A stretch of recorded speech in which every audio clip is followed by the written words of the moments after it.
Let's talk more about the impact of these new tariffs on ordinary Americans. CNN's Tom Foreman joins us live now from Washington. So Tom, is it expected that U.S. businesses will automatically pass on the cost of these tariffs to American consumers? Yes, it's not sure how much, right? And not clear how many of the Chinese companies that were affected by this were automatically passing cost on. But at some point, there is enough pressure, things have to break. And at that point, yes, all signs are American consumers will feel it. Despite friendly handshakes between Team Trump and the Chinese delegates, trade talks have stalled. No deal on the horizon. Hello, everybody. And no sign of President Trump giving an inch on the 25% tariff he's launched on Chinese goods. I happen to think that tariffs for a country are very powerful. You know, we're the piggy bank that everybody steals from, including China. But American consumers could soon feel a greater impact if the tariffs expand to consumer products as threatened. China would be expected to pass on those expenses, jacking up prices on smartphones, computers, televisions, fitness trackers, and much more. The extra cost for the average American family of four is expected to be close to $800. What could drive it? Three-quarters of the toys bought in the U.S. are made in China, including these hugely popular dolls. 93% of Chinese-made footwear, including some shoes for Nike, could be hit. So could clothing, Bluetooth headsets, and even drones. Trump's tariffs on China last year steered away from consumer goods and focused on industrial items such as solar panels, steel, and aluminum. Those costs were passed on by American companies. American consumers are already paying. They just don't really know. It's kind of a stealth tax, but it's going to become a very obvious tax not too far from now if this continues. The major markets are already showing unease over the clash. In the next 3 years, if China and the U.S. continue warring over trade, economists say both countries could see their economies slow down, and close to 1 million American jobs might be lost. Still, the president has long insisted China is cheating the U.S. by stealing intellectual property, manipulating currency, and most recently reneging on a framework for a deal. And he's convinced China will blink first, tweeting, "Tariffs will make our country much stronger, not weaker. Just sit back and watch." In the end, what it really comes down to is this: that very uncertainty that makes the markets uneasy and makes other countries uneasy and can upset the world economy is the thing that Donald Trump loves. He sees it as a negotiating tactic to keep everyone off balance. We just don't know if that constructive talk behind the scene they're talking about now is constructive enough to offset the downside of all that. Zane?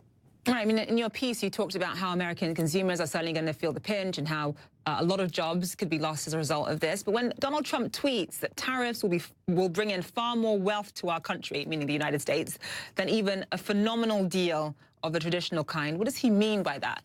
Well, what he means is something that almost every economist here says is not true.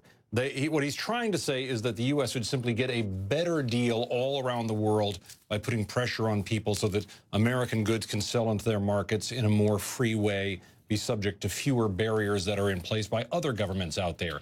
But an awful lot of economists, even here, say they do not believe that, and they certainly don't believe that tariffs are producing this windfall of money into the United States that the White House constantly claims.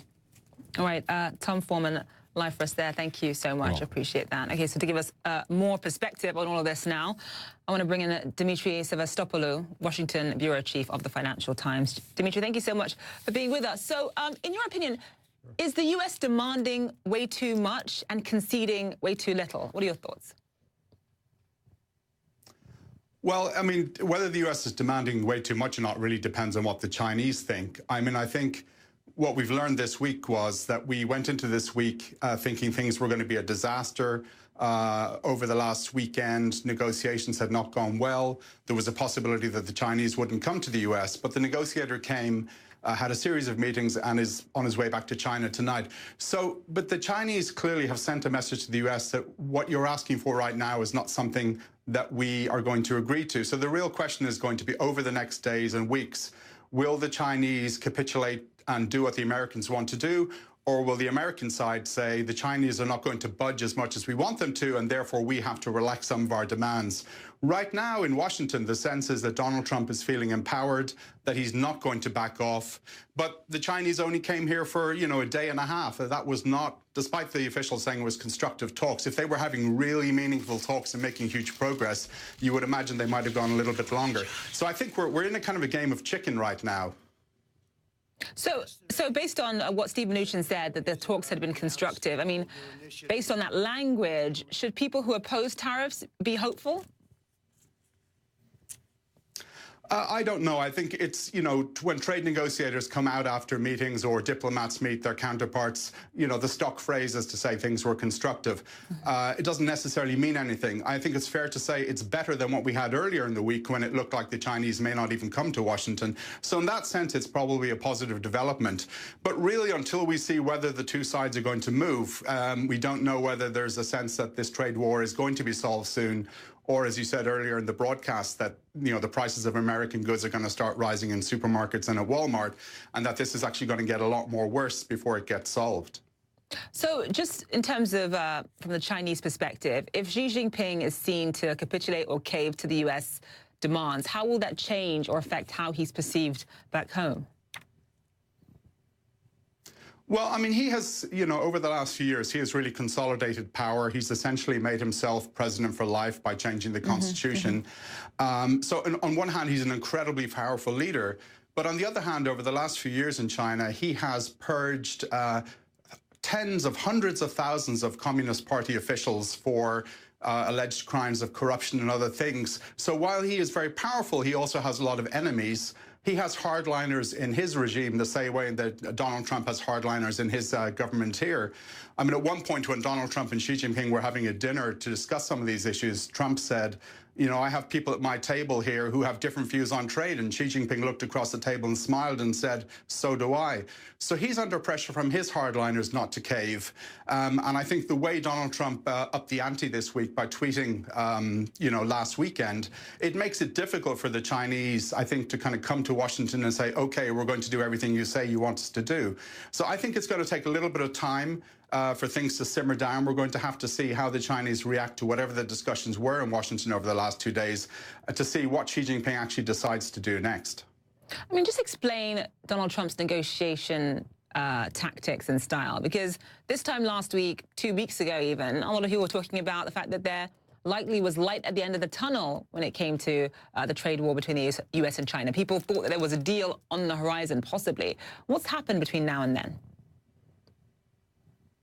Well, so far, we've really only heard from the American side. So we've got one side of the story, but that story is that when Steve Mnuchin, Treasury Secretary, and Robert Lighthizer, the Trade Representative, were in China last week for negotiations, during that week, they started to get a sense that some of the things that they believed the Chinese had signed up to in terms of how you enforce whatever the trade deal ends up being, that China was backsliding a little bit. They came back to Washington. They had conversations with Donald Trump at the weekend. We don't know what the Chinese said in the interim, but it was pretty clear that the American side came to the view that China was backsliding, and therefore they needed to put more pressure on China to show China that the U.S. was serious, that China needed to do what it had promised it would do, and that if it tried to renege, that there was no way the Americans were going to do a deal. Now, in the States, a lot of hardliners on China, and frankly, a lot of businesses who want Trump to get tougher on China say, whatever you do this time, it's got to be enforceable. You've got to make sure China is going to follow through and do whatever they agree in the deal. Therefore, it needs to be very solid, and you need to have mechanisms to enforce it. The backsliding, we're told by American officials, is in relation to how you enforce the deal. And I think until they get resolution on that, we're not really going to, it's going to be very hard to see how the two sides come together. So just in terms of the impact on the U.S. economy, though, a lot of people are saying that U.S. businesses will, of course, at some point pass on the costs of higher tariffs to consumers. How much do you see consumer spending really being affected as a result? Well, I think that really depends on, first of all, to what extent prices rise and what kinds of prices are rising. I mean, as we get later in the year, if we got close to Christmas, for example, and this trade war was still where it is now, well, then you're going to have all sorts of products that people want to buy for presents at the holiday season. The prices of those will have gone up, and people will start feeling the pain. The other issue is if the prices go up in the short term and American consumers decide that they can't afford to buy certain products, well, that's obviously going to take a toll on the domestic economy here as well. So there's kind of a balancing going on. And the other thing that could happen is, you know, a good news, I think, for the American consumer this week was that China didn't retaliate with its own tariffs when Donald Trump raised his rates from 10% to 25%. It's possible that the Chinese could come back in a couple of weeks and say, you know, hold on a second, you did this, well, tit for tat, we're going to do that. Now, we're not there yet, but if that happens, that's also going to have a knock-on effect for both the Chinese and the American economies. So I think, you know, the risks are still out there. And, you know, based on the end of this week, I don't think we're any closer to getting a resolution, but we didn't have disaster, I think, is the good news.